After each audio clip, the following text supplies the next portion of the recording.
Yeah, I hear you. Can you hear me? Is my Yeah, voice coming through? cool. All right, cool. Sick. Oh, so Greg, what I was thinking was I was gonna do like the basic overall sort of tutorial stuff, and then afterwards, if you wanted to show off some of your crazy video bending stuff. Yeah, sounds good. Cool. Thanks Can, for can you joining. tell that I'm using a fucking security camera from the webcam right now?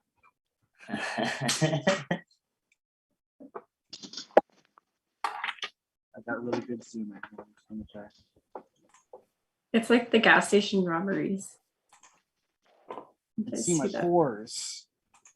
You should rob a gas station live on stream. No. Yeah, you know, that's the next thing. Just chatting is just robbing. Also, I know I was complaining to you about this last night, Greg, but the upscaler stuff. I don't know about anybody else, but I do want to see that at the end of this, because the one I'm using is. Thankfully, I have two of them, so I can show you one while you can the other. That's it? Yeah, this big motherfucker, this is it. This is mine. No, I have that one too. I'm kind of trapped behind the table now, so I can't grab it. But yeah, basically I have one too. It's all good. Should we give it a couple more minutes? Yeah, well, yeah, there's a few that are. I'm omitting them as they come, but we are streaming now, so. Oh, okay. So that'll be good. Hey, how's it going, guys? Hello. I'm surprised anyone came to this. It's such a niche thing. But it's good. It's good. The amount of people joining this are going to be bum rushing every Goodwill in the area for a little TV. So thrift stores hate him. 9 out of 10 dentists hate him. This guy turned his entire portfolio into SD. Okay, well. I'm talking to myself, so I'm just gonna mute myself right now. Oh, are you? Okay, cool. Thank you. I'm omitting people. Yeah. All right. I think I'll just sort of get started because the first couple steps are pretty simple. Hey guys, let me know if you can hear me, or if you can't hear me or anything, just scream and I'll try to fix it. I'm Kagan. I think I've met most of you at some point before. Today I am gonna show you guys something a little more niche than, you know, just some After Effects tricks, and that is, actually I gotta join with my phone really quickly because we're doing some dual screen action. And you'll see why in a sec. How do I turn my camera? There we go. Okay, can you guys see that? I apologize. And I promise you won't have to be watching both of these at once, I swear. This is just because I'm going to be sharing screen and showing this stuff. So like I can just jump between one and the other. So yeah, I'm going to be showing you guys how to, or at least how I like to transfer my digital stuff, at least when it makes sense to VHS, VCR, CRT monitors. I mean, there's a myriad of reasons you could do this or would do this, but generally, you know, you can do some things like Greg Gonzalez is here to show us afterwards, like some crazy video bending stuff you can do, kind of, you know, video glitch art stuff. Like, I don't know if any of you guys are familiar with Peter Clark, fans of Peter Clark and his work. You know, a lot of his stuff is done, at least, you know, this is one of the steps to get that crazy look. Or like Jack Stauber, if you've seen those shorts, you know, I like to do this because it generally, I think it has like a sort of analog warmth to it that you can sort of get through effects, and I'll show you how to do that as well in After Effects so that you don't have to, you know, get a big stupid TV if you don't want to. But yeah, so let's just get started. First things first, I'm just going to sort of show you what I have to do all this stuff. So I don't know if I can like, is this all big for you guys? The fun. This is the stuff that I use for this. And it looks like a lot, but it's pretty cheap, or it should be pretty cheap. You shouldn't be breaking the bank on this. So obviously, got the little TV. I think this one I stole from my grandma's house, or I didn't steal, I asked her for it. And so, I mean, that's probably the best way to get these things, right? It's just like someone who's older that you know, or maybe your parents, your grandparents, someone's gonna have one of these sitting somewhere in their house, probably. And what you're looking for with these things is, what's nice is the built-in VCR, that's always great, but mostly you want one of these, you know, that has the, sometimes they just have the yellow and the white, but I don't know if you're old enough, you might remember having to hook your, you know, game consoles and VCR DVD players up with these AV cables. That's what you're looking for with these, is a TV that has this stuff.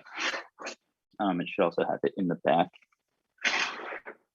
And also a nice CRT monitor. So the difference being that these are actual cathode ray tubes, and you know, it's a little bit different than like these LCD monitors, because that also has kind of an interesting look to it.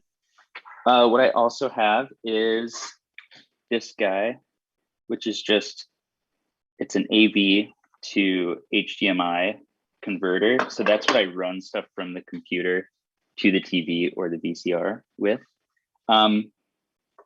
This one is the one that works the best for me, at least. I don't know. I think I just got this on Amazon for like 20, 25 bucks. This one's metal, which is nice. These are the other two I've tried. They're dog shit. Sorry, they're streaming. They're not very good. This one I think I got at Walmart. They're the same basic thing. They just never work for me. So, you know, these are like pretty cheap, but you could also save 10 bucks by not getting them. HDMI, obviously, to plug into the computer. These guys, and I would get as many of these as you can, because like I've got a bag that's literally just full of those cords, because they seem to mess up most of all, for me at least. I don't know if Greg, you have that experience, but these cables give me the most trouble, so having backups is nice. And then I have a VCR as well to, what I like to do is record footage from the computer onto the VHS tape. So, and I'll explain why in a sec, but onto the actual VHS and then play it on the TV. Just because when you're running stuff straight to the TV, you will get a nice, you know, warmth to it, and it does itself. But by running something to a physical VHS tape here, you know, you can get some, like, depending on what's gross that is, depending on like how degraded the physical tape is, you might get some cool like aberrations that way.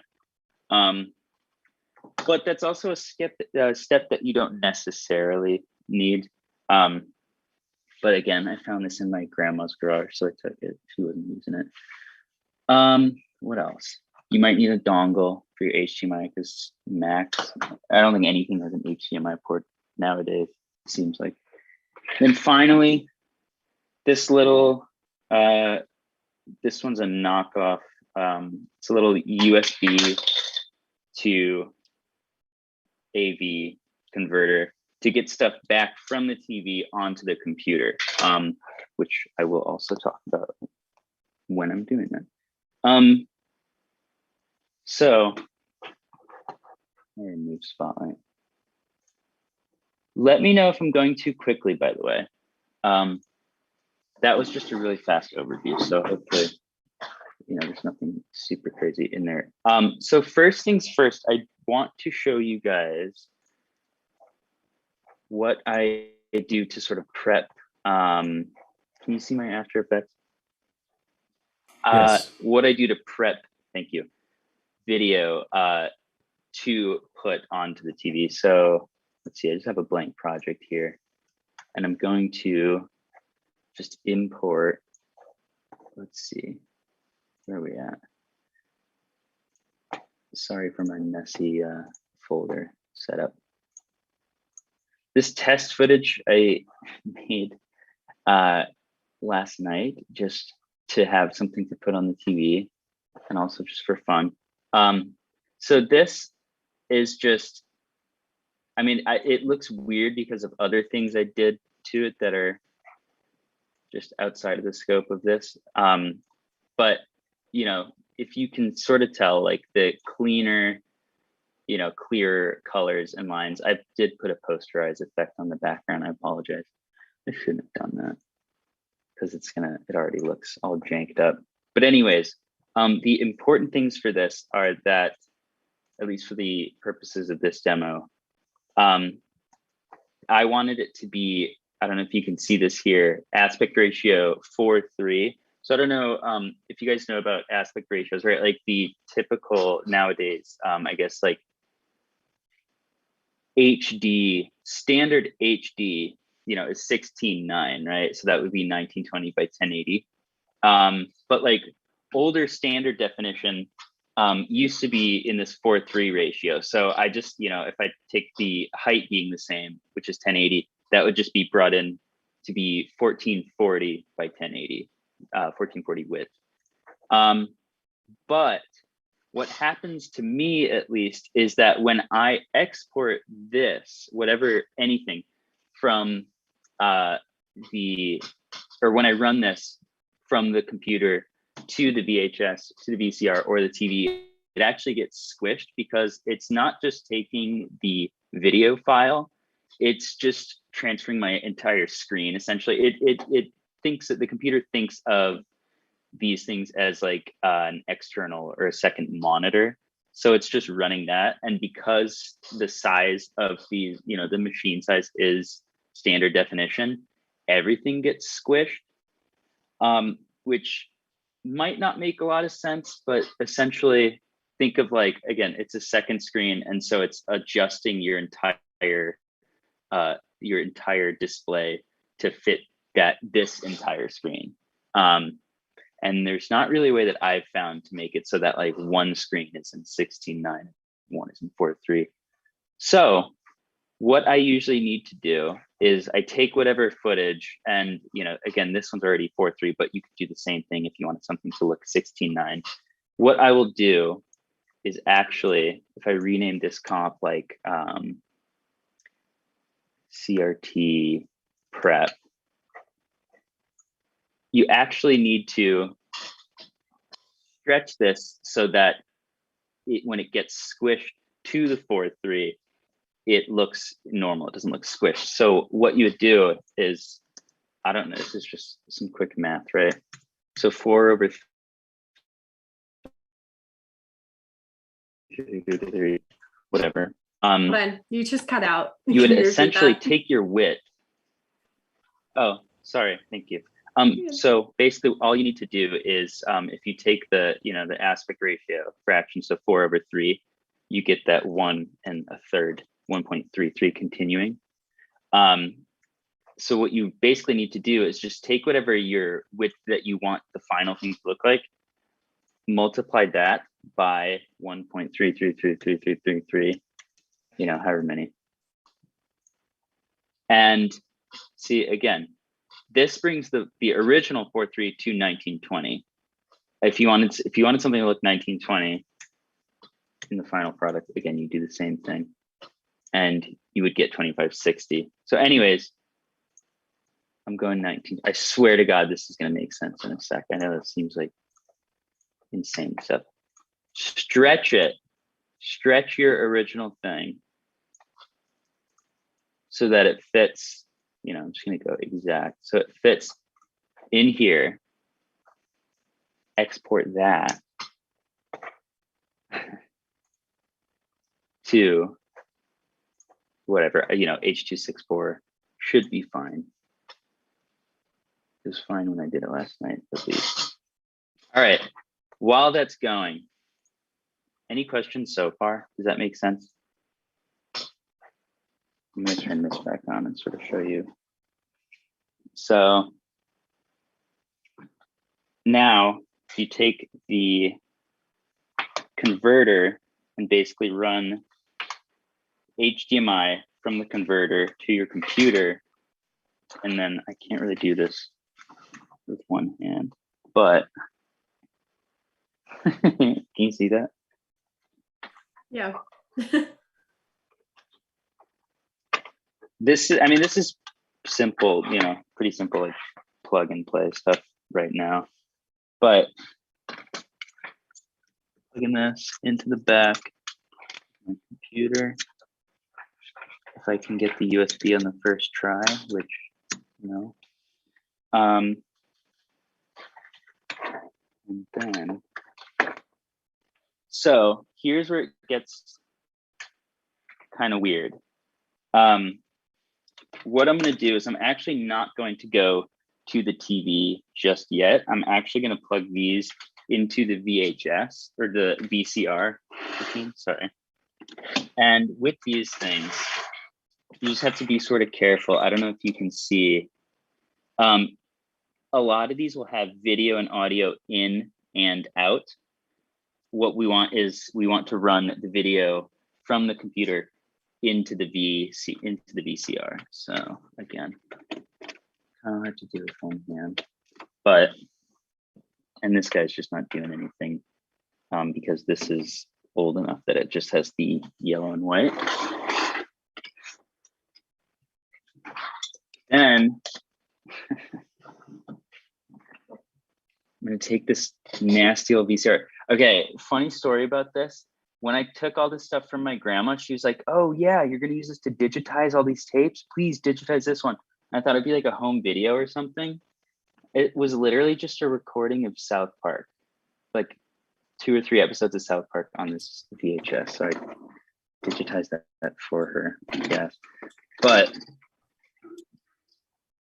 I don't know if you can hear it whirring and stuff, but I usually will just get that in there. And then once it's all done making noise, I'm actually gonna rewind it all the way back. I don't know if you can hear that. This thing is so loud. And the reason I rewind it all the way is just so that I know, you know, whatever I record over is just exactly at the beginning. Okay. So now that that is prepped and ready to go, I am going to, how do I remove my phone from the spotlight? Gotta do one more thing on this side. And I apologize for the back and forthness of all this, but take the thing that I just exported in Media Encoder. Here's what I do, just to sort of be extra careful. I full screen it, and then I'm in QuickTime. I'm sure if you're on a PC, you can do something similar in like the VLC or the Windows Media thing. I loop it. I just loop the whole thing. Then, okay, that's all I need to share on this screen. What I start doing is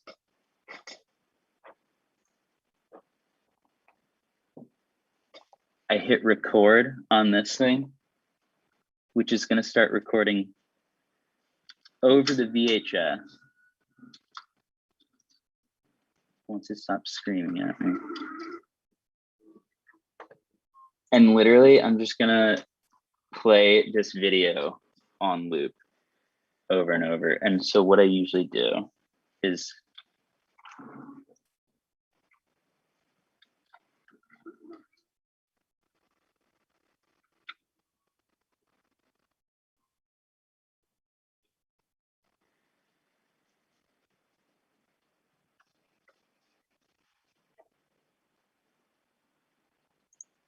so just because the sound is going that whole time, I don't want to have that playing. I don't know if you guys could hear the sound. I did this beforehand just because I knew this would happen. This machine is old enough that a lot of times I'll turn it on and then set it to record, and then it just turns off. So I troubleshot last night, and I did this step beforehand, so I apologize. It's a little bit of a sleight of hand, I guess. But anyways, let me see if I can get this going. Once that's recorded, I loop it usually, I don't know, 4 or 5 times, just in case. Because when you're capturing back from the TV, sometimes, you know, it's hard to get it in one try, whether it's like starting to film at the correct time or capture at the correct time. It can just be a bit jank. But once that's recorded over, I'm actually going to steal the VHS from that, throw it in here. And okay, yeah. We're gonna see. Okay, let's try have to rewind it again. Probably be good if I bought more than one single VHS tape. I use this for every single thing I do, which might be a bad idea. So if I rewind back over this all the way,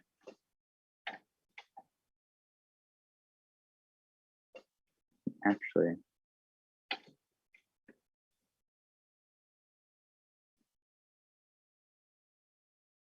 sorry.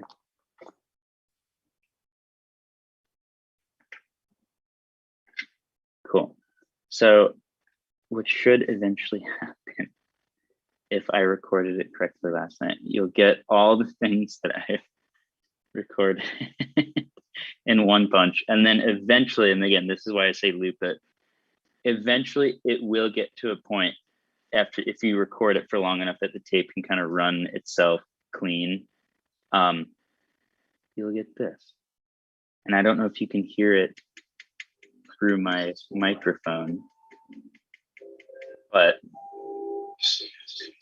looks kind of nice. You get these, you get the fuzziness, and sometimes if you get a really dirty VHS, you know, you'll get the nice like warping up here, down here. But now comes, you know, capturing it, right? So does this make sense so far? Is anyone lost or just bored as hell? The issue that you can kind of see it with this, especially when I get closer. Sometimes you can film your screen, right? You can just film the CRT screen if you have a good enough camera. But like I'm doing it with my phone here, and especially on Zoom, you know, I can't adjust the frame rate, and like the I don't think it's called the refresh rate with the CRT monitor, but essentially the display, the frame rate at which it outputs here and the frame rate of your camera, if they're not perfectly in sync, you'll get these weird, they're not even scan lines, they're just these weird bars that'll be going up. Obviously, the easiest way to capture this stuff, if you did have a camera with a variable frame rate, would be to just like, you know, get it in a good position, and preferably in a, you know, darker room so you don't get these reflections from the window or anything. And just film that, you know, on like a tripod completely still. And what's nice about that is if you do that, you get these weird, like, not just the bars, but you see like these sort of waves. I mean, that's a look. Maybe you don't want that, but yeah, that could be kind of neat as well. But again, I don't have a camera that can do that right now. And least of all, not my phone. So what I like to do after this is new setup, time for a new setup. I'll take this guy, plug him in to my computer. Holy shit, I just plugged the USB in first try. This never happened to me before. Sorry. And I take the AV cables that I was using to run from the computer into the VCR, and now I just swap them. So again, I'm gonna put this down really quickly. I swap these out, And actually, I don't need this HDMI in the computer anymore either. So I'm going to remove that. Take them out of the back of the VCR as well. Literally just doing a little switcheroo. So from the capture box, or sorry, from the converter to the capture to the computer. And then for this guy, and this is another thing to watch. So like this, what I'm about to do will only work with some TVs if they have video out, because sometimes these older TVs will only have an option for video in. So like, I don't know if you can see where it says line 1. Sometimes they just have that. The nice thing about this is that it does have video out. So I can actually go ahead and plug these guys in. Sorry. Should have had a camera, man. You can see my dirty in this room. So I run that video out. And hopefully now, I'm gonna switch back to screen share again. That should be the last switch, thankfully. If I share the screen once more. To capture this stuff, what I'm gonna do, and I hope to God this works because this little capture card I have can be kind of jank. I open QuickTime. Again, for Mac, it's QuickTime. For PC, you could use VLC, or I think there are certain like video capture, like for game streamers, there's a lot more stuff on PC that you could use that are probably better than this, but it works fine for me on QuickTime. Go to File, New Movie Recording, and then it's going to default to the webcam. But if you go to this little option next to the record button, I don't know if you can see that, the AV to USB 2.0, whatever, that's the name of the captured device. And I'll caveat here. I'm going to grab the audio from it. I have never in my life gotten the audio to work for this. So I'm going to show you guys a workaround for that in a sec. But you also want to just make sure that the quality is set to maximum, because that will give you like, you know, usually it'll capture it in like 480p. If you do maximum, it goes kind of close to like 720, which is kind of nice. Still low, but like then you get as little pixelation as possible. And hopefully, if I rewind this, what should happen is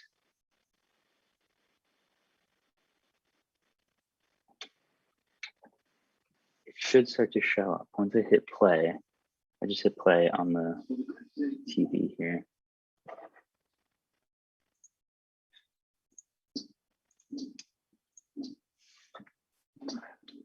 Oh, Jesus Christ.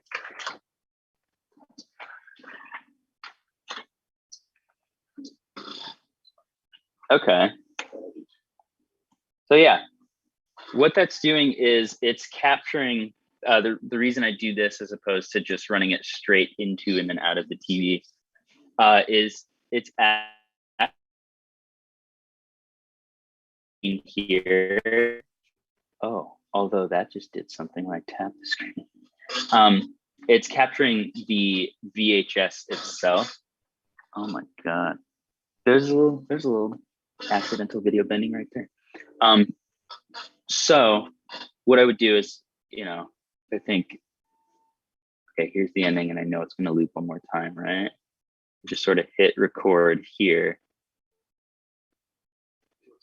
And then just let it run for the entirety of this video. And again, you can sort of see now that it's captured, you can see it not from my phone filming a CRT monitor, but you can sort of see what I mean by like, you get this analog fuzz and warmth to it, right? Like the edges of those lines aren't quite as clean. You get this sort of desaturation from the VHS, a little bit of color aberration and this grain and just weird little flickers.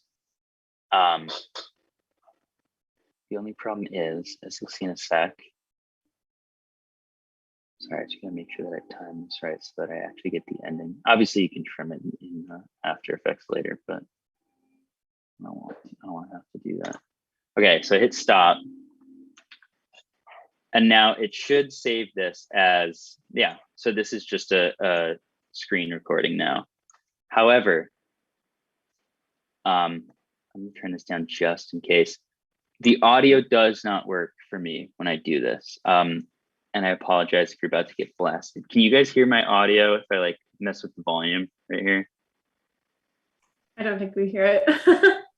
I mean, like, Let me see. Let me try again really quickly. I think you always have to do the optimize. Oh, share sound optimize for video. Okay. Be cool if that was default Zoom. Okay. You hear this now? yeah, we can hear it. Okay. This is what happens when I try to capture audio from this.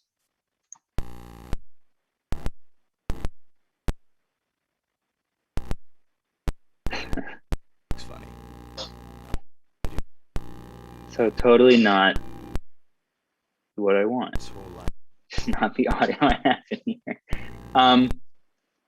Again, I think that's just because I have this cheapo capture thing.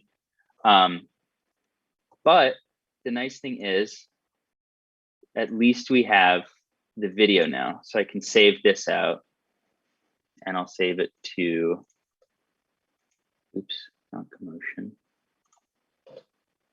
Save it to the assets folder in my After Effects directory. Just call it capture one for now, just in case I need to capture it again. Saves them as MOVs, which are a lot bigger.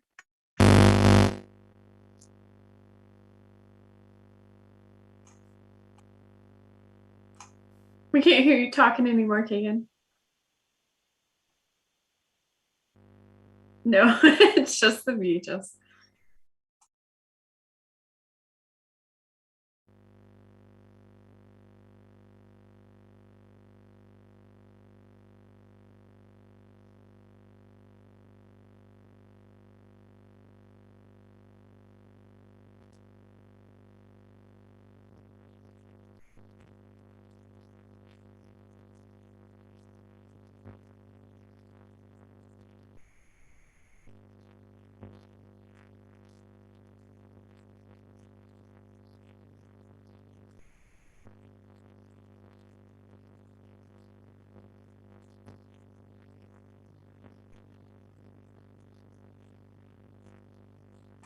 Okay, wait. Can anyone else hear him?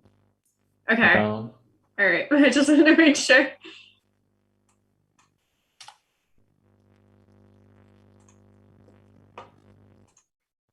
Does that work? Yeah, it works now. Wait. Yes? No? Yes. Okay, sorry. This is the technical difficulties workshop. All right, if I share screen,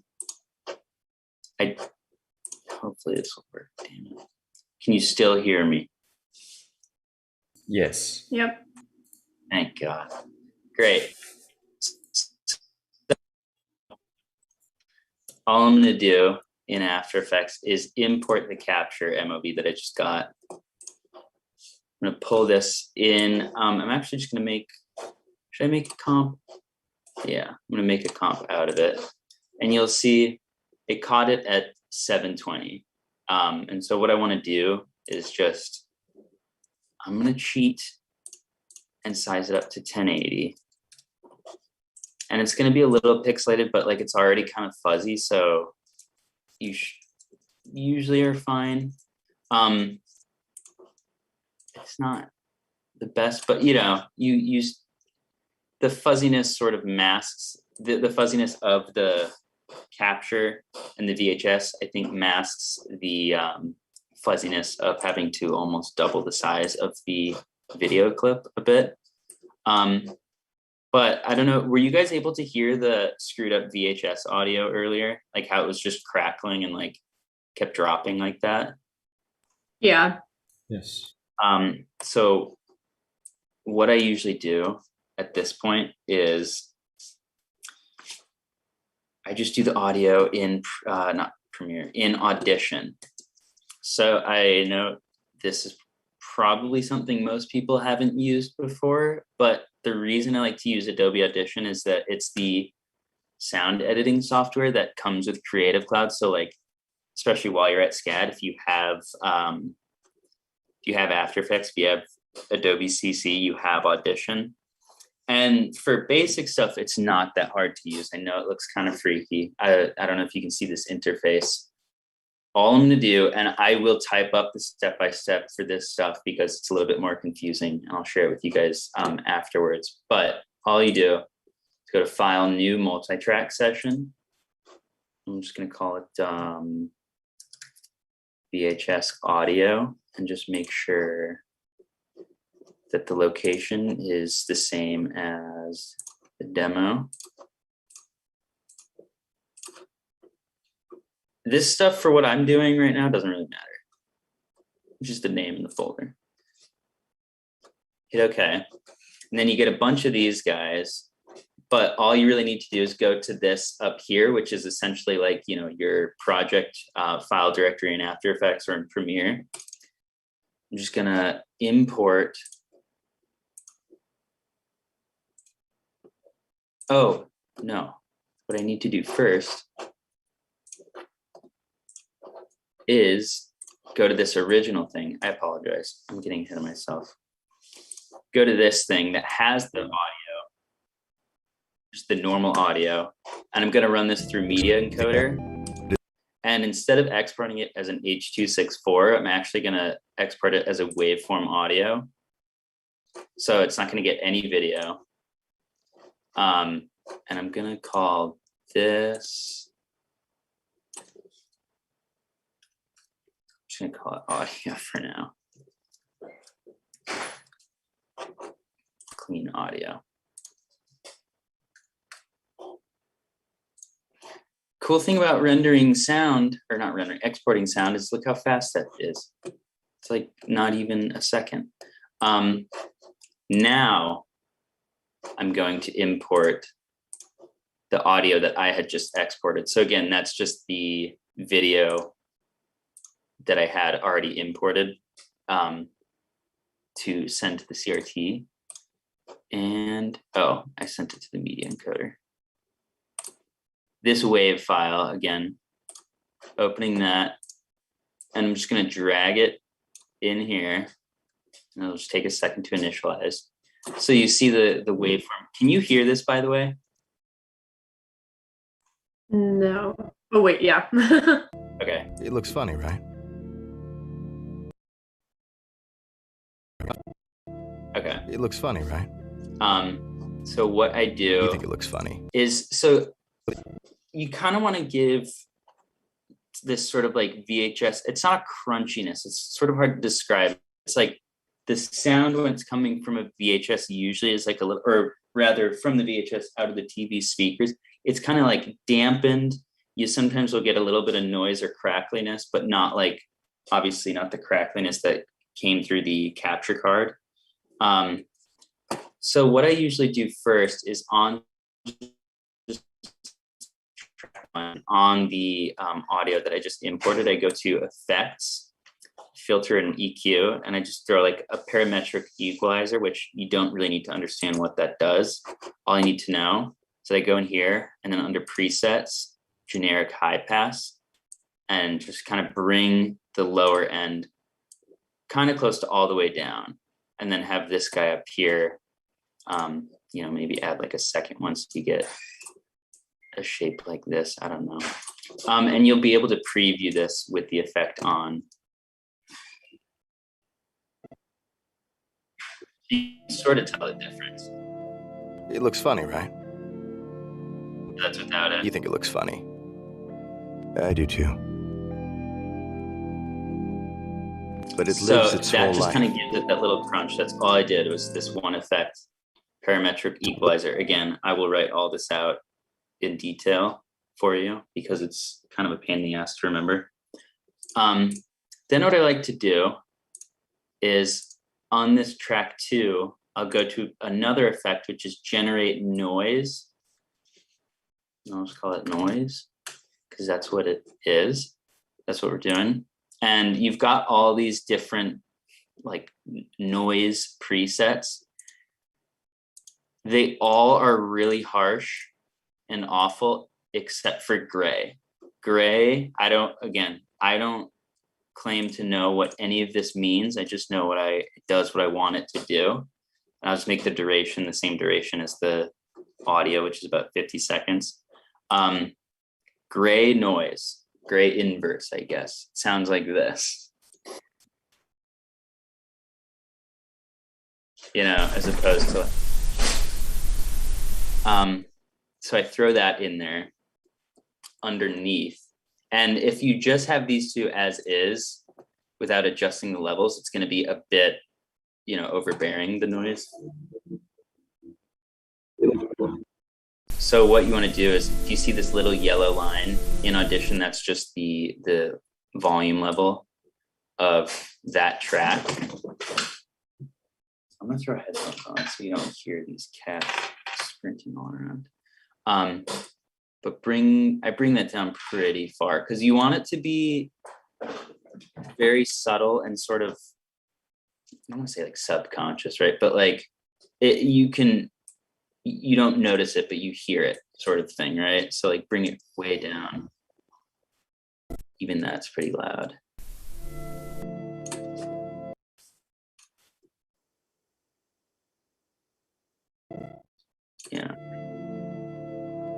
Yeah, something like that. And then this guy, actually, if you see right here, both these red squares and these bars on the side when it's playing, and then also towards the bottom, you have the sound levels.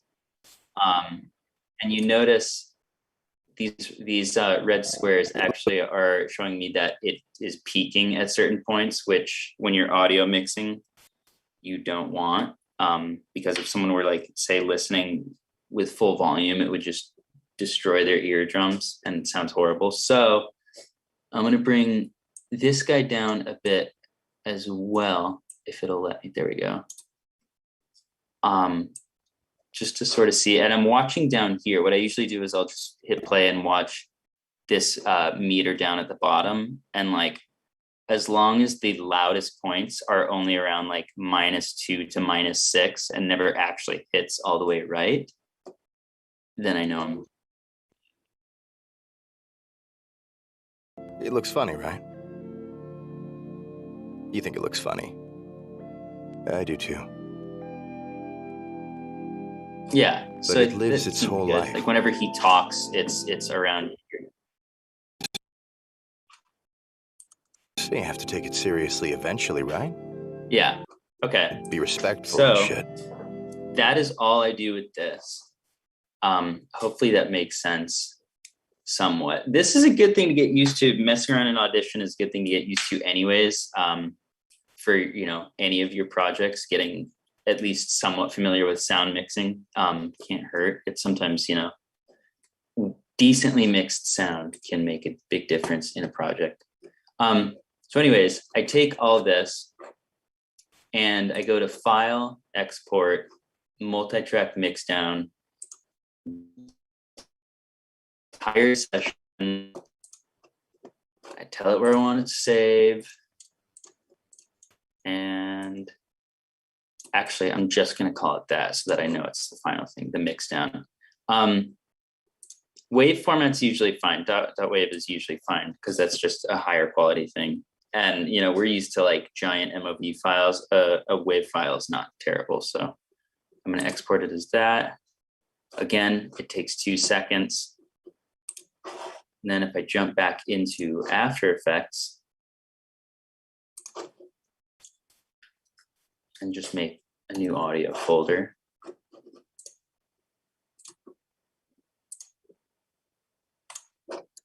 Bring this guy in there. And I should be good to go. I'm gonna need to make sure that this is all synced up.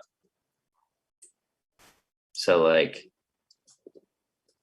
right here actually is where the video, because otherwise the audio is gonna be all out of sync.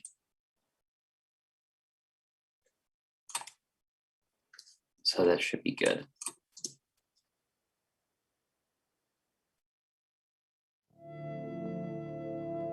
It looks funny, right? You think it looks funny. I do too. So yeah, that's But it hopefully you were able to hear all that. But that's how I do that. Sorry, I'm gonna swap to headphones really quickly. Not hear.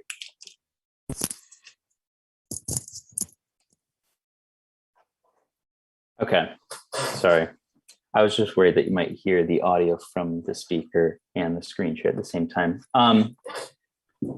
Okay, so just quick check-in. Is that so far so good? Does that all kind of make sense? The audio stuff, again, I'll write that out, but messing around in Audition is not the worst thing. Oh, so Meg just said something.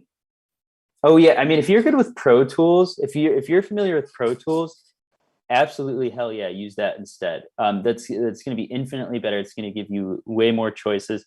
I am not good with Pro Tools or anything like that, or Audacity. Audition is just kind of the easiest for me to wrap my head around, and it's like if you have Creative Cloud, you have Audition. But yes, if you have Pro Tools, 100% use that, because they've got plugins that will do what I just tried to do a lot quicker, a lot better. So yeah, definitely mess with that. I think other than Adler Hall, also, Meg, the sound booth in Monty, which I believe you can check out or reserve it through the equipment cage, through the video cage, also has like all of those, should have all that software as well. And that's just a fun space to sort of mess around with audio too. So yeah, that's the one way of doing it. Now, if you're not absolutely bored out of your mind, I'm going to show you, if you don't have, all this junk here, a way that you can simulate this in After Effects. No plugins, no Red Giant, none of that. Sorry, Ken. We're doing this au naturel, just in After Effects. I am going to reshare my screen here. And I'm actually just going to take this CRT prep, or rather the test footage again, the clean one. This is the clean one here. And I'm going to layer a bunch of effects. I'm going to share this project file with you guys, by the way, because there is one thing that I use. So it's not entirely in After Effects. I actually have 2 video files that I use for this effect that I'm going to give to you. They're 2 little VHS. It's literally just these like scan lines and stuff on black, and then a little bit of grain. Sorry, that noise is really loud. So I'll give you those. Still no plugins though. It's just video. So what I'm going to do, just the footage so far, right? In the comp, clean footage. To bring in, got heavy VHS, I've got light VHS. Bring in heavy, throw it underneath, turn that sound. I'm actually turning everything off. So yeah, you don't see in there, because we're going to use displacement map. We're going to throw that on the footage. Looks super messed up right now because it's using itself as a displacement map. But what we need to do is just, for the displacement map layer here, set it to the VHS, heavy VHS. And then for both horizontal and vertical displacement, it defaults to red and green, which is, I've never wanted to use red or green for this. Every time I do it, I use luminance. So just set both the luminance. And the reason for that is that, oh, you know what I'm also going to do? I'm going to size this up so it takes the whole comp as well. Luminance is just, black to white, right? So anytime you've got like these guys going on, that's what the displacement map is going to pick up on. So let's find a real chunky. You can sort of see it when it goes through. Again, this is, yeah, see like that aberration there. If you really wanted to mess it up, you could set the displacement like even higher, but that is going to sort of after a certain point, it's just going to look a bit fake, you know? So usually, you know, 5-ish is a good amount, and you'll get that. I'm going to turn the sound off right now. Yeah, see, you'll get those little like warpage at certain points. And actually, I believe that this is not, the displacement map doesn't care about the whether or not I've resized this. So actually what I'm going to do, because what was happening, sorry, just what was, if you see like this little divot right here, that is because I think it's taking the actual size, like that's what it was when I dropped this into the comp, right? It's just taking that. It doesn't care if I've resized the footage that I'm using for a displacement map. So what I'm going to do is I'm actually going to pre-comp this. And in the pre-comp, hopefully, let's see, I'll just make it the exact same size, 1440 by 1080.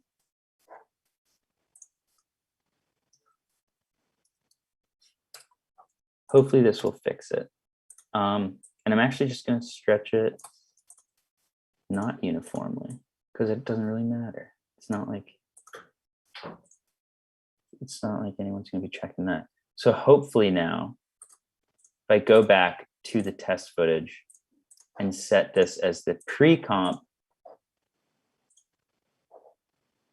and just, ooh, it's still just barely a little jank.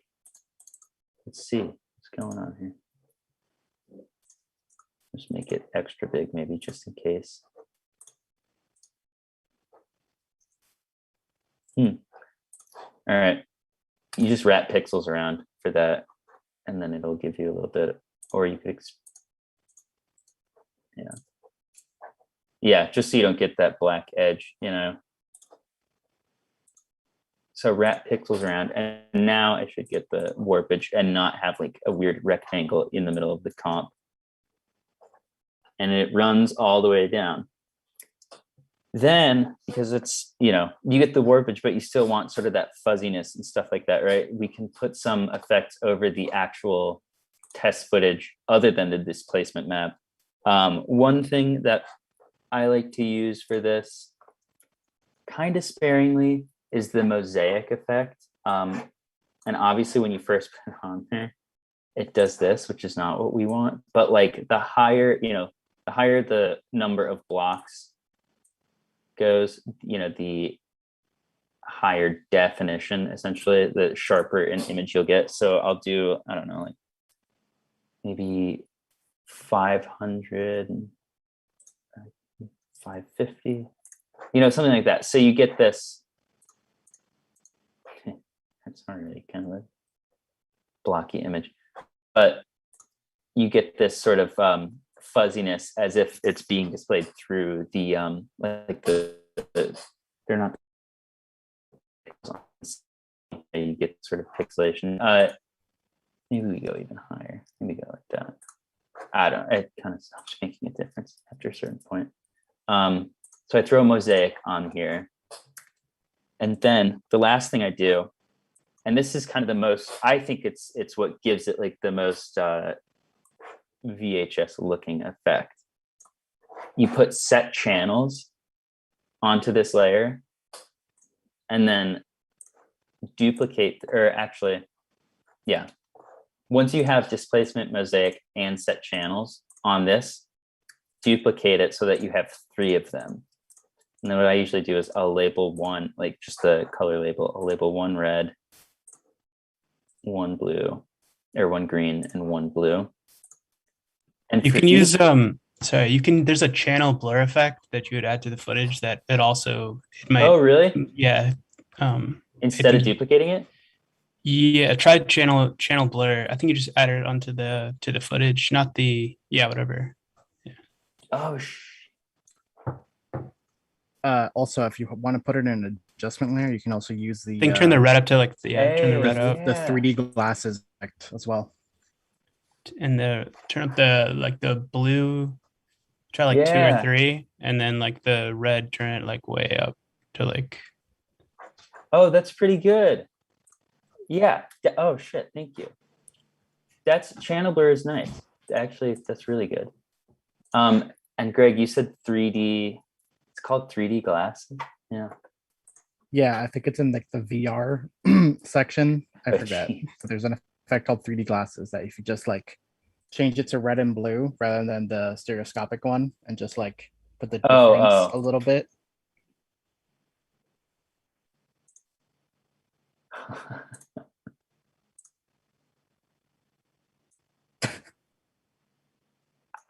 This I probably need to. Oh,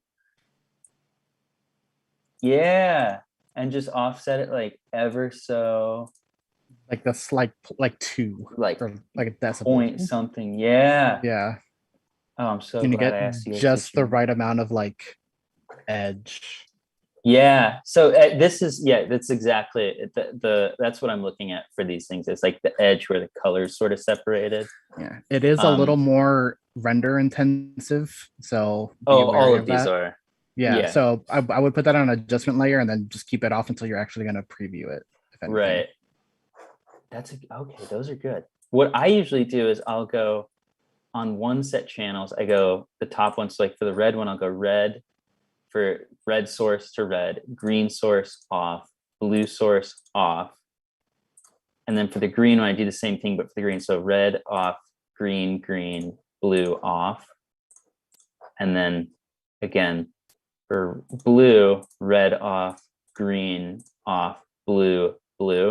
And I know that looks super weird, but if you set the top two to screen, and then what I usually do, and this gives a bit more control sometimes than the channel blur effect, is like for the position of like I'm on the green one right now, maybe I offset it like, you know, a couple pixels on the position, and then like the red I'll, you know, rotate again. Like this is less more situation really. It's like, you know, point something, or like on the position put like a little, you know, wiggle, right? So like wiggle, and it goes frequency, amplitude, right? So like once per second, and again like 2 pixels, because you really don't want it to move too much, and you'll get so that it's sort of the color shifting is like sort of feels like it has a little bit of a flicker. You could do a random effect as well, but sometimes that's just that moves too quickly for what I like.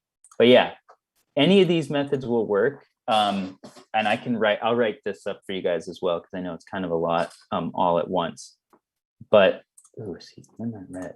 Look at that. That's too much. Ooh, too much. Let me move it. That is I'm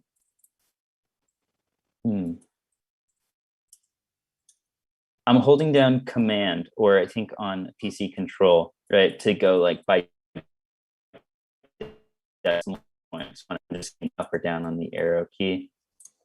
Yeah, it's really, you want to just kind of be gentle, finesse it. So that's what I do. You could do any of these techniques, right? So I'm gonna make sure I'm not doing all 3 at once. Thank you to the Gregs, by the way. Those are 2 really cool. I didn't know about that. No problem. Hey, Greg. Yeah, this is nice too, because it gives you that nice fuzziness. Hi, Greg. And maybe, Hi, Greg. okay. Anyways, sorry. Last thing I'll do, and yeah, I think Greg G, you're right. I would do an adjustment layer for several things. I definitely do it for this last thing, and this is just to give it. I put on the adjustment layer this Venetian blinds effect, which I've never used for anything other than this, because I think it's just one of these, like, this is what it seems like it's for. It's like a PowerPoint transition. It's just like, does this weird wipe. I think it's so dumb. And well, maybe that's not what it's supposed to be used for. But anyways, That's the default, right? We don't want that. What I want to do is on the direction, I rotate it 90 degrees. And then for the transition completion, that's a bit much. So maybe I'll put like 10-ish. And I'm going to set the width to like 5, really small. So that gives you these, again, sort of these, the CRT lines a bit. And actually, because that's such a hard edge, if you feather it ever so slightly, again, like 2, you can get maybe a little bit more.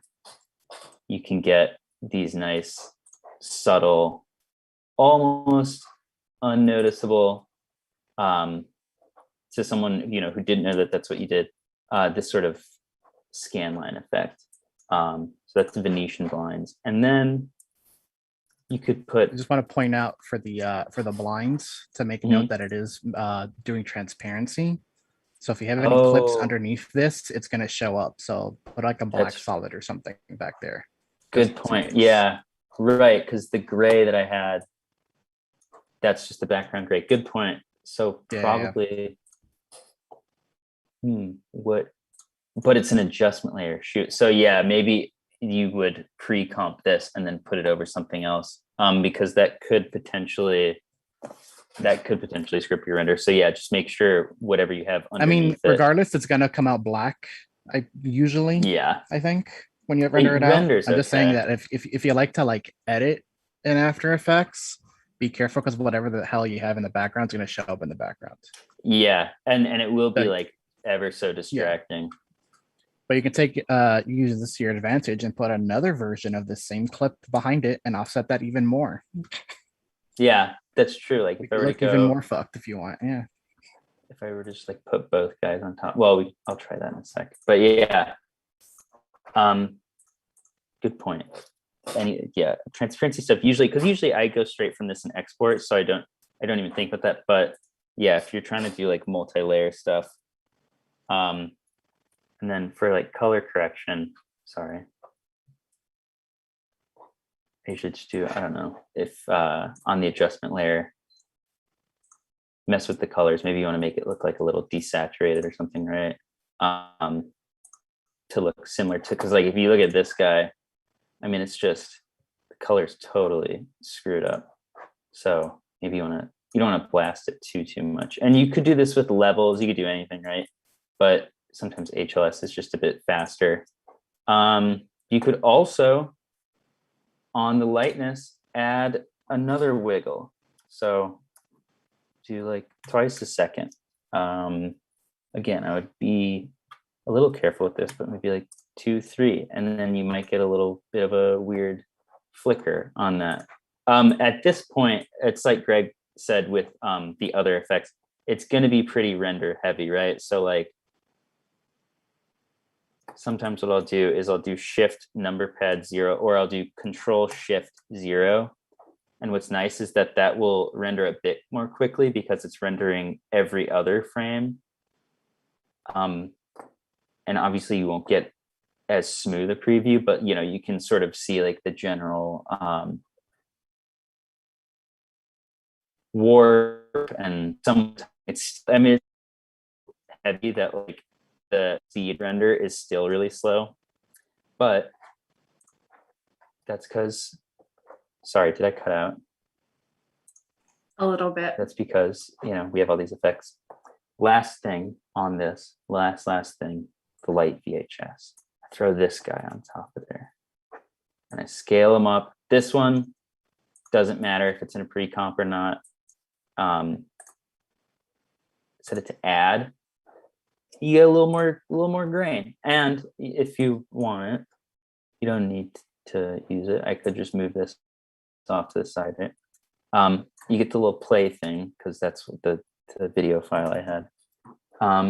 To make it even more obvious that that's what you're going for.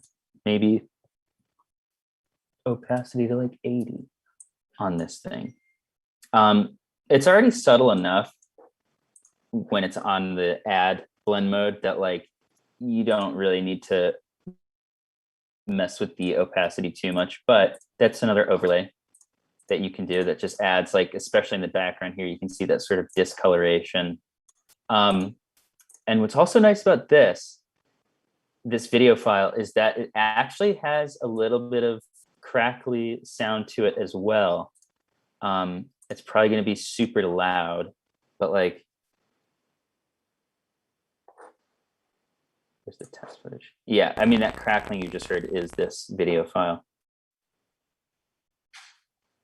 So that's super loud, but if you bring that down, and any layer that has audio in it is going to have under transform. It's going to have audio and then audio levels. And I just usually open up the waveform and watch like how tall it is or how much shorter I'm making it by bringing down the audio levels. But so bringing it so that it's just not crazy overbearing. Again, kind of like the noise in Audition, right?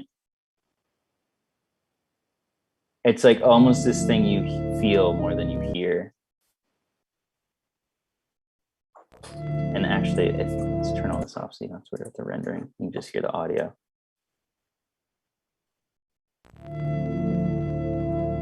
It looks funny, right?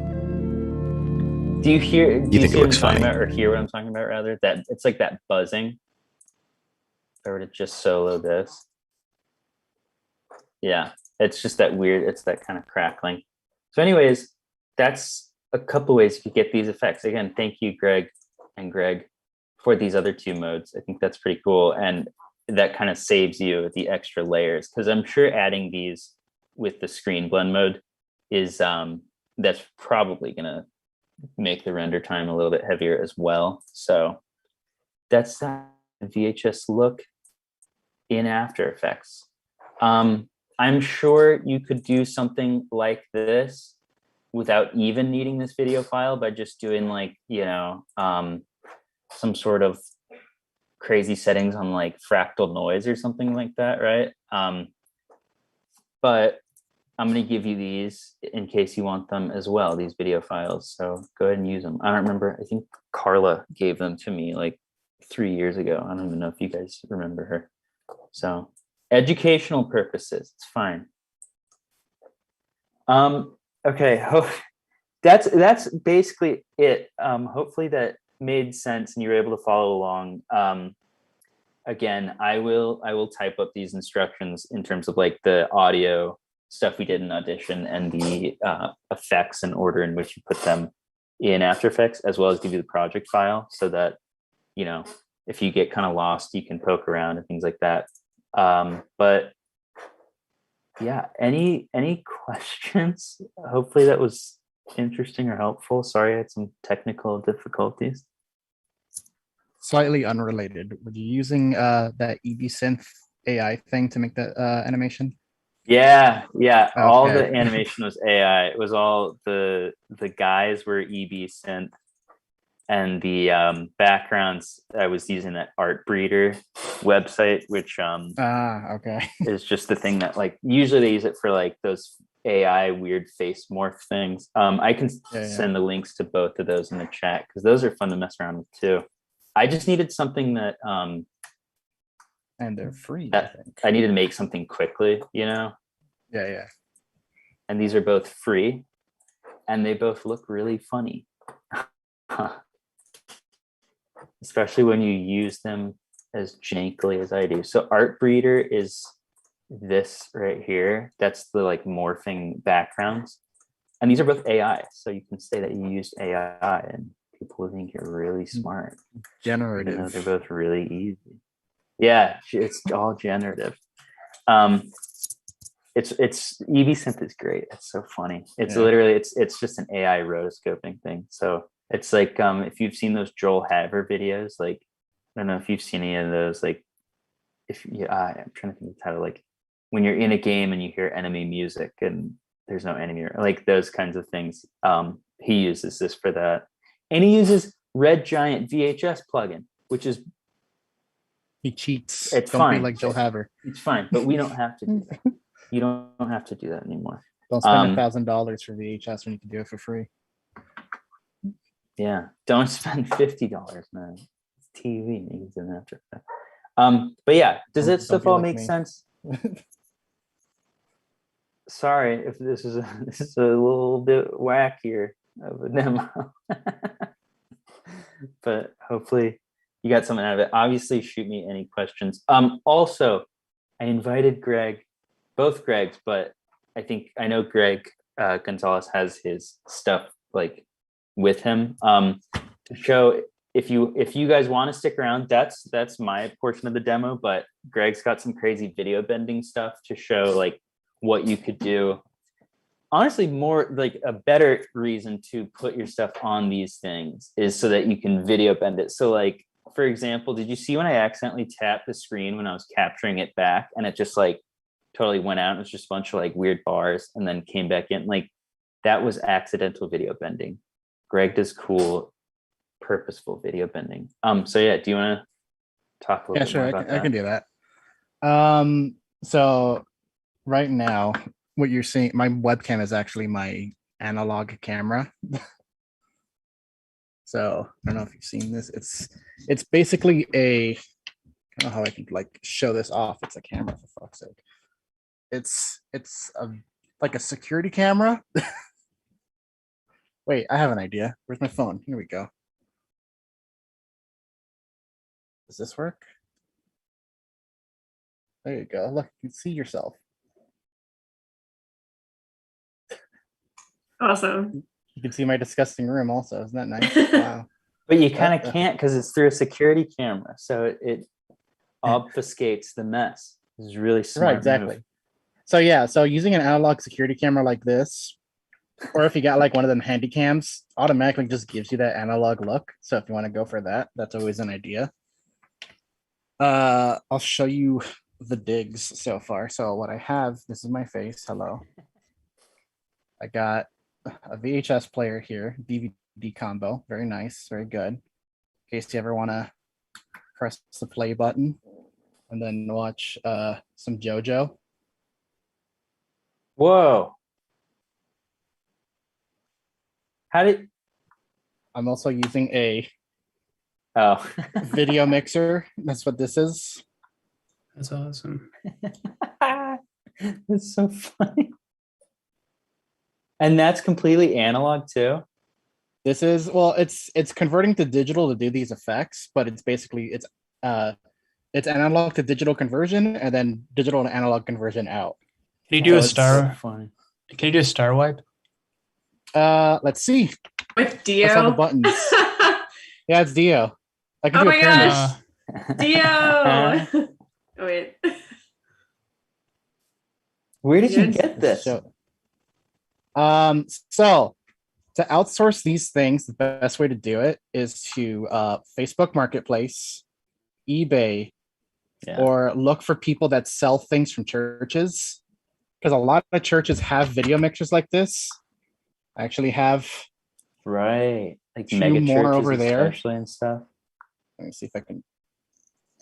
Which one's the focus? That's the focus. Lost the focus.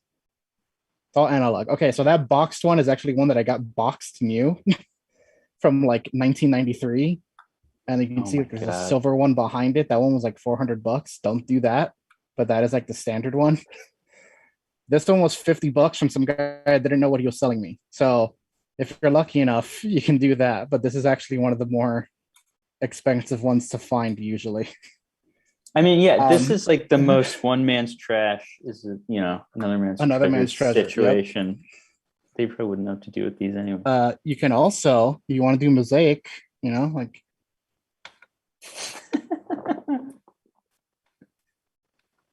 got lots of effects. I got strobe. Lots more strobe. Oh my god, how many levels of strobe does this have? Fuck me. Posterized time, it's your favorite. This is basically After Effects without paying right. Well, I did pay $400 total probably, but not once, yearly though. Yeah, the one time. Still.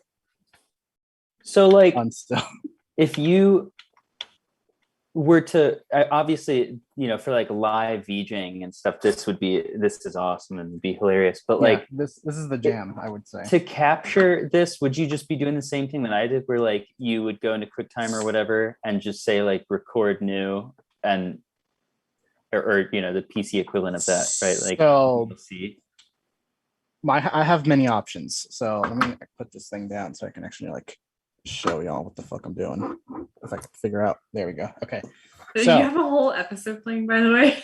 yeah, I have the I have the VHS. Oh my gosh. I found this on Goodwill inside of a briefcase that I bought $8 for. I only paid for the briefcase. So that's another, go to thrift stores. Yo, the movie's coming out though. So Yeah, there you go. Wow. So like what Kagan showed y'all before, HDMI to AV things are great if you want to get stuff out of the computer and into other stuff.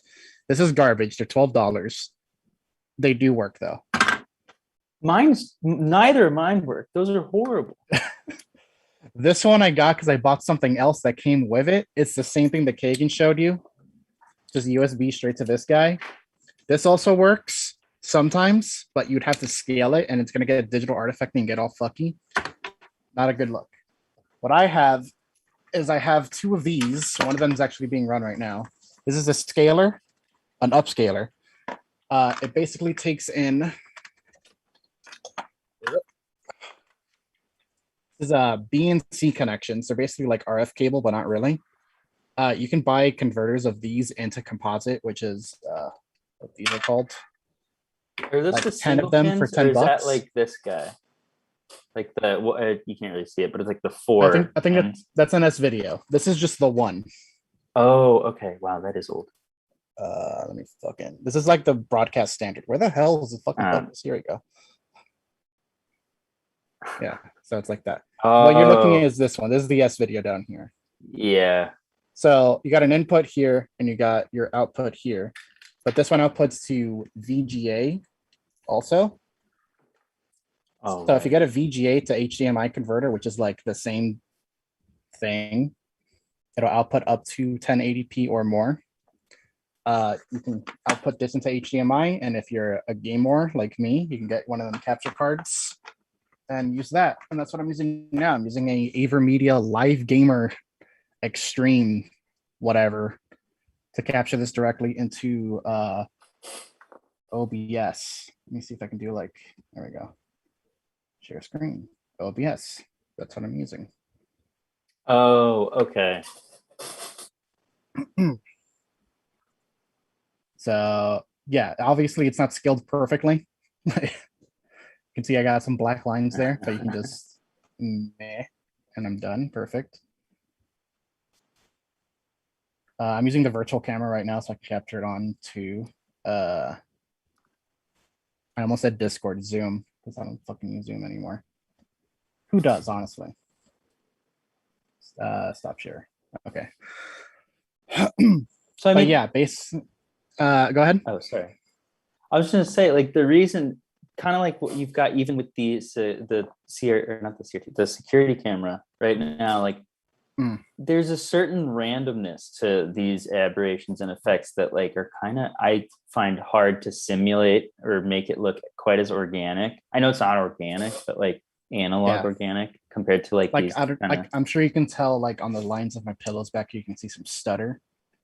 Because it's not able to like fully grasp the idea of stripes close to each other. Oh, right. Yeah, you get that weird banding when like someone's wearing a striped shirt and walks by. Yeah. I mean, and some of your crazy stuff, like where, oh my God, you do such a setup.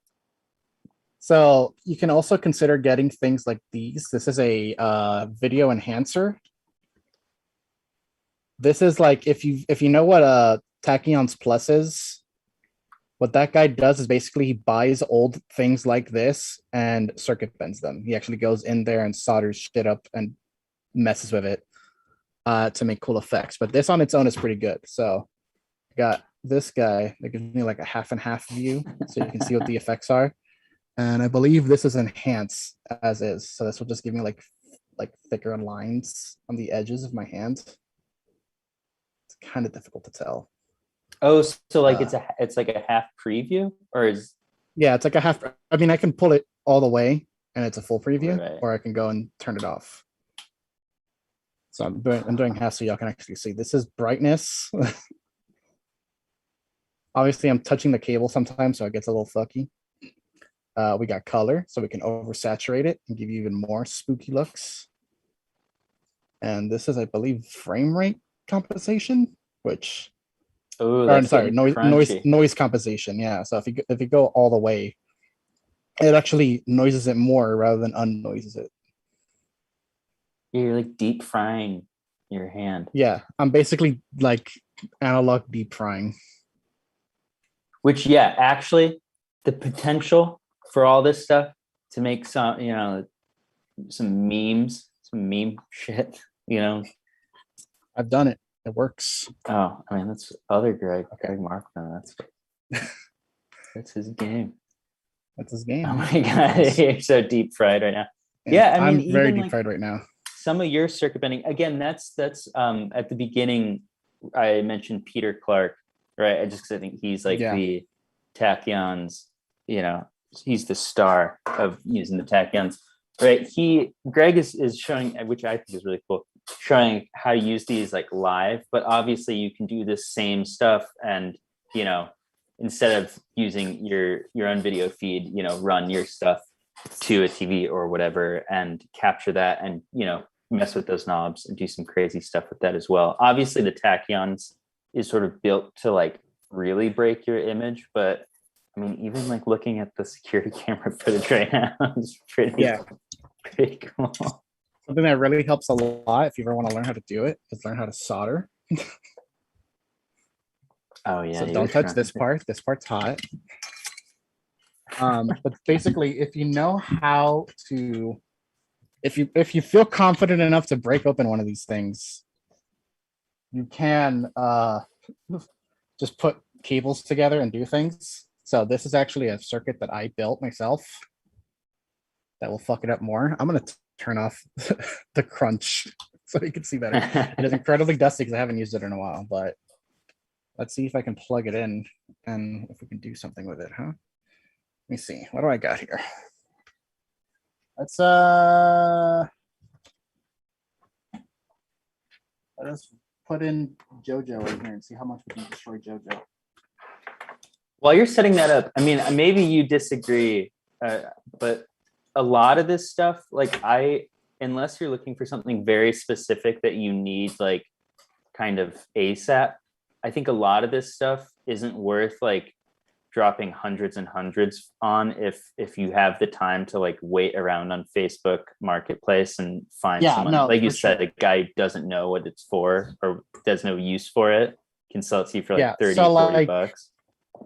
The those two scalers that I bought, I actually paid 20 bucks for them. I won them on an eBay auction. Yeah. For I think it was, what was it, like $5 plus $15 shipping? The shipping is that what happened? I think JoJo finishes what happened. Let me see if I can rewind. And also, I mean, when you go to Goodwill and see some of this stuff in the electronics section in the past, you go and be like, what is any of this? But now sort of hard to tell in person, but like a treasure trove now. Sometimes it's very hit or miss. And I've found in my experience, as soon as I go looking for anything at any thrift store, they will never show up. But if I go and I'm not looking, they'll be there, so it's sort of contradiction. I didn't plug into the right thing. That explains that. There we go. Now it's happening. Okay. So there's JoJo. Let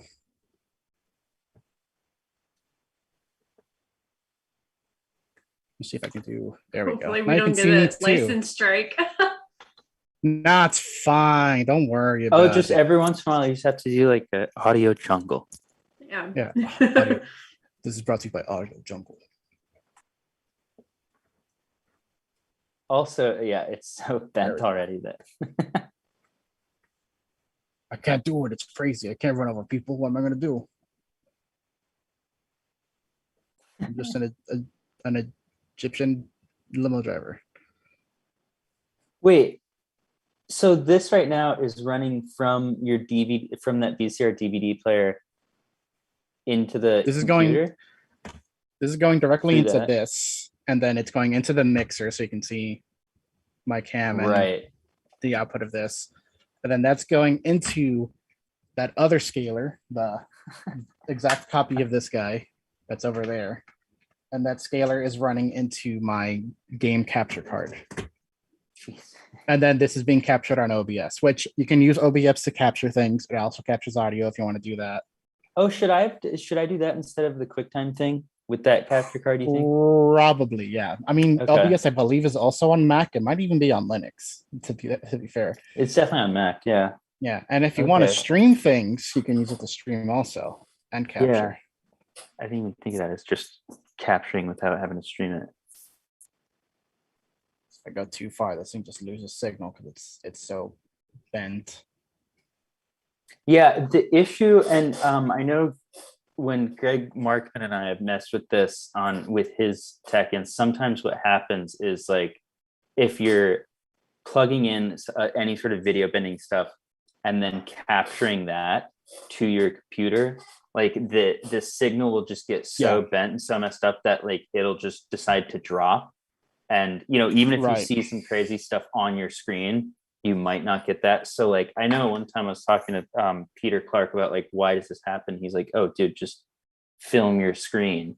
Because at that point, again, like sometimes if you can get the right frame rate, because those sort of like bars that kept moving vertically, those are really never looking that good. But if you can get it so that the frame rate is matched up with the TV, usually the rest of the artifacting that you get from filming a screen gets kind of, it doesn't really matter once you're bending it so hard with any of these things. So that's just a word of advice I got from him, was that you want to sometimes just film your screen instead of run it through all these different things. I did email the Tachyon people a long time ago, and they told me if you want to stabilize I'll drop it in the chat. There's like another thing you can get that will stabilize the signal. It is it's a TBC, a time-based corrector. How much is it? $300. Those are incredibly expensive to get. Those are like those are like from actual studios. So your best bet to get those, if you're lucky, is if someone just threw it on the road and you fucking like dumpster dive at like your local TV station. I don't recommend that. I will recommend though is that some of these video mixers, like the one that I am using now, which is a Panasonic WJ-AV-E5, just Google it. A lot of these video mixers have time-based correction built in, some better than others. This one, I believe the reason why this one is so expensive in the video mixing market is because this one has like, I think the second best built-in time-based correction of all of them.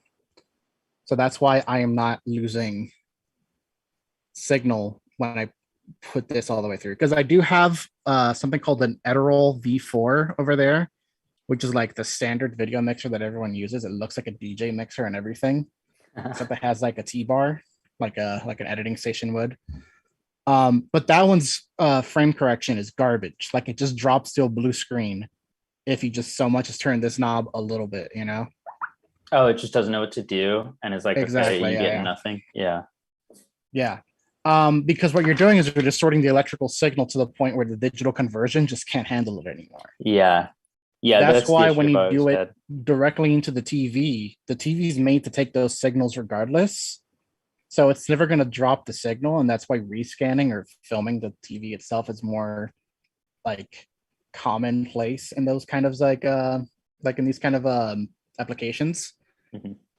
But if you don't have a CRT, or if your CRT is like way the fuck over there and you can't get to it to do something like that, this option is also available, the capturing option. Again, it's a hit or miss on how lucky you'll get on how expensive these things will be, but that's always an option. Yeah, well, and also $10 for one of these, because it's not great, but it works okay. $10 for one of these, as opposed to like, I don't know, what, $500, $600, $700 for a decent camera that you can adjust the frame. Like it's you sort of have to weigh your option. You can also maybe buy things from a studio that they're throwing out, like these screens that I bought. But again, you'll have to buy these little converters that go from that jack into composite. And because it's you're video in Miami, signal, right? So it's probably easier to find. Yeah. Like I'm up in Vermont. It is There's not like easy 12 at all people to up find there. shit down here. That's what I'm saying. It's probably 10 times harder if you're not in a major city. It's so much harder. But I mean, there's eBay. My Facebook churches are not technologically advanced, despite how I was gonna say, if you're in incredibly powerful Houston, they any of are. you guys are in Houston, just go hit up whatever Joel Osteen's church is. See what they've got. They probably got some insane stuff. Hit up one of those mega churches and see if they got any cool video, old school video. Spoilers mixers. for JoJo, by the way, if you haven't watched it yet. Yeah, we're gonna get copy struck for sure. That's definitely recognized. It's fun. Look, it's just down here. No one's gonna see it. Here, I'll do this. I'll mosaic it so no one can say anything. Oh, there we go. That's not JoJo. What are you talking about? Audio Jungle, you know? Thank you for showing all this stuff, by the way. I didn't mean to make you bust out. Yeah, thank you, entire Greg. Workshop. I love seeing. I got the more. though. It's hidden somewhere. Like I got this guy. It doesn't work. Just an open. This is is that a PCB? This is yeah. This is a PCB. This is a printed circuit board. Which is nothing. I soldered all this together. No, yeah, it's just out. This is I mean, so is this one with patch cables in it. I mean, how dissimilar. When you showed me this a while ago, I realized, like, because I have so many friends, for some reason I've seen this more often, is like, I feel like we all know those people that make guitar distortion pedals, right? Like, it's kind of the same thing, right? It's the same concept in that you are soldering things together and putting things together, but the circuits themselves are different because you're dealing with video rather than audio. Right. Yeah. So like inherently different. Also, if you want a bunch of these cables, eBay, people that used to work at DirecTV and stole company property will love to sell this shit. So I have so many. There's literally, I have 12 of those. One works. Like so this is the original thing that I'm working on. Not done yet. But this is a synthesizer. Mostly it's audio based, but there are some video guides down here. There's a lot of video guides. These ones too. Those are all like this guy in particular is basically just a circuit bent version of that box that I showed you earlier. That someone just made circuit bent already in this form factor. Solder is what I'm saying, because that will help with this shit a lot. This is supposed to be an oscillator that's circuit bending a VGA like signal generator. So this is a test of, this is a thing that just to like check if your VGA cables work. Like it just sends color bars. But someone decided, oh, you know, it'd be cool. What if I just put a bunch of oscillators into it and just fuck with the frequency of the video to actually make like moving bars and stuff? That's what this is. It doesn't work because these things are like cheap knockoffs they have to get from China, and they take like a year to get to your place. So I never got it to work. So don't try this one. You can try this one though. This is a dirty video mixer, or you can just try a dirty video mixer. Look up dirty video mixer. It's like that. It's the simplest thing. Dirty video mixers are basically you just get, you buy 3 of these guys. Where is it? 3 of these guys. These are just like the composite outputs. And then connect the cables from them to each other and put a knob, and that's it. If you Google, I'll just post it in chat, like Carl Klump. That guy. If you Google that, you will find a couple of YouTube videos and like, I don't know about PDFs, but you'll find some blog posts from like 2002 of someone teaching you how to build them. They are like baby's first soldering kit. So if you want to learn how to solder, go for it. that's pretty much worth it. The only material you need is wire, 3 composite connectors, which you can buy wholesale on like Mouser or I don't know, eBay, like I did. And a potentiometer, which is basically what these are, these knobs. One of these dudes. So and a knob if you wanted to make it look pretty, because these knobs are extra. Homemade glitcher. Well, legitimate glitcher, I guess I should say. Yeah, exactly. Yeah. You're actually messing with the signal. Yeah. So the reason why it's called a dirty video mixer is that it's basically, let me turn off that. Its effect is basically to do this. Oh, not that one. Do this. Like fade in and out between 2 videos. But because there's no correction or anything in it, it fucking like it goes nuts and it starts doing one of these and scrolling like that or whatever when you're in like the middle section rather than just being like a screen like this. Oh, it just like breaks. Like treadmills across. Yeah. Yeah, like the video just starts trailing like that, you know, on purpose because you want to do that, not, you know, you're not an animal.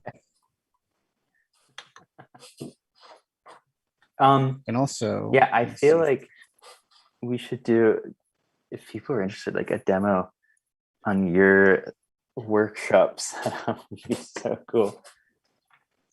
How to solder. It's a pain in the ass because I don't have it set it up all the time. Next Mommy Love workshop, how to solder. Oh, there it is. All right. Oh, hell yeah. That one's awesome. So this is called a feedback loop. I basically have the output of the mixer going into input 2 of this. So it's just seeing itself. Can I turn off?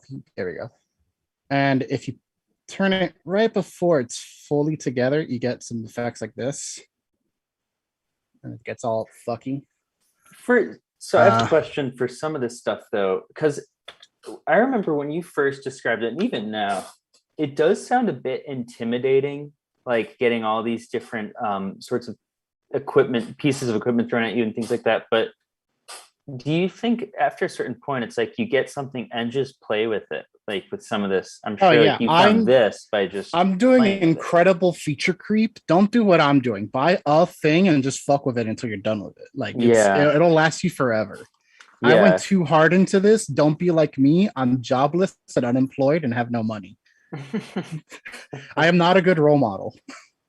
But I mean, even I still, will admit it's like that you have found how to do these things, you know, because I don't want people to think, I am even worried, I don't want people to think that like what I showed earlier, you need every one of these exact things. It's like you can get something, and obviously it's something like the converter, like the HDMI to AV converter, right, to these guys. Yeah, you might need a converter for that, but like if you can find a cheapo TV or something like that at Goodwill, and you have your computer, like that's kind of it. If you want to do just the capture stuff, I totally believe that you can get away with one of these guys easy, like these little USB to like composite converters. Or if you look up like really old what you call it, like retro gaming capture devices where people would like just get VHS to DVD converter cables. That helps a lot because that's basically just capture software for your VHSs so you can burn them onto DVDs. It's basically one of these. Alternatively, if you can find a really shit small TV at like a Goodwill or from like a grandparent that doesn't want them anymore, or just on the side of the road, because I have seen that happen. First of all, check if it has bugs. If you're getting it off the side of the road, you don't want that shit in your house. Like literal bugs, like bed bugs? Because it's on the street. I don't know. There might be roaches living in there. It's fucking like. So check for that first. Spray or rate or something. Don't plug it in immediately. You know, plug it in outside. I don't know, in case it explodes. Wear gloves. So you have that up. Wipe it down. Lysol it. It's COVID. Fucking wear a mask. I don't know. But yeah, just get a shitty TV like that. Get a decent DSLR or just rent one out from the cage if you're still at SCAD at the time. and do that. We are in America, most of us, I believe. So make sure your camera is set to around 60 frames per second, because that will help get rid of all those scan lines. Not the scan lines, but like the. Is that what you usually do? 60 gets rid of them for you? Okay. Does not the refresh rate, because I guess that's today's standards of what it's called, but the scan rate is basically what it is, like how many times it scans up and horizontal. Yeah, that's why you get that thing. That's where you get those. The rate of that for the American televisions is 59.59 frames a second. Okay. All right, bye-bye everyone that's leaving, by the way. Thanks for coming. Yeah, thanks. Sorry, I know we've gone way over time. Yeah. I mostly wanted to see Greg. If you are in any kind of European country, you'll probably be under PAL, P-A-L refresh rates, and that's like 49.8 something. It's not exactly 50, just like how ours is an exact 60. These actually have, I don't know if you guys can see on here. It might be backwards. My little guy. Yeah, exactly. I think it's flipped, but there's a switch on most of these. That's just this guy. That'll say my HDMI converter also has that. Yeah. And that's a big troubleshooting thing for me. A lot of times is like, I'll have everything plugged in, good to go. And I'll be like, why the hell is nothing working? And usually it's because I'm flipped to PAL instead of because you're in European time. Yeah, exactly. I switch to Yankee time. If you're using stuff from one country, do not use stuff from another country, because it will blow up. I'm kidding. It won't. It just won't work. But there is there's a potential of you blowing something up if you touch a wire. Don't touch wires. Yeah. Don't shock or burn yourself. Just whatever I showed you today, there are no loose wires. If you do soldering with Greg, the soldering with Greg workshop, you might be dealing with loose wires. I am not affiliated with SCAD anymore. It is not my problem if you burn yourself. Don't burn yourself. Don't burn yourself. In the name of mommy love, do not touch open wires. Don't touch open wires. Don't touch the solder. Don't touch the don't touch the stove. Wash your hands afterwards, because solder has lead in it, and lead is not a thing anymore. They stopped selling lead for a reason, because it killed people. Yeah, actually, that's the most fun thing. Do I like to do this and go? Tastes good though. It does taste. It does taste good. Don't do it. So does asbestos. Also, if you want to get into typography and you want to show up Duff or something, buy one of these.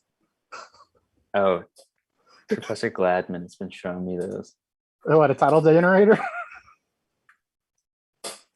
Yeah, I did a music video with one of these. It was fun. I wouldn't do it again. Yeah, but this will get you the goofy like slide in transition effects that you want if you don't have them already in Adobe. I'm pretty sure they already do, but they'll look disgusting, which is the whole point of this setup. 90s business meeting. 90s business, yeah. Like there's actually fucking.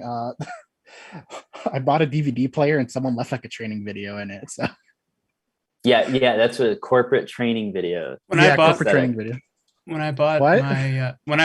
VHS player, I bought it on Craigslist from somebody, and they had left in the VHS player, they left a tape of the birth of their child, like in the hospital. Oh God! Ew. I had to drive back across town to give them this like